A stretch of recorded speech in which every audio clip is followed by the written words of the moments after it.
May nabasa akong post ni Pastor Router.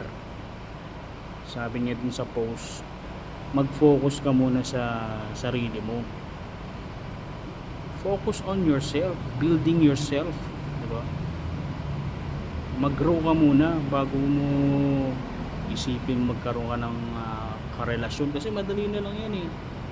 Mag-grow ka muna spiritually, financially, physically, mentally, di ba? Dapat ganun. Kaya ako talagang ganyan din ako eh. Focus talaga ako sa sarili ko. Physically, nag-gym ako. Tapos kumakain ako ng mga masusustansyang pagkain, di ba? Talagang disiplina talaga sa sarili. Meron din ako yung financially, syempre, sobrang nabe-bless talaga ako. Ang dami akong nare-receive na blessings kay Lord eh.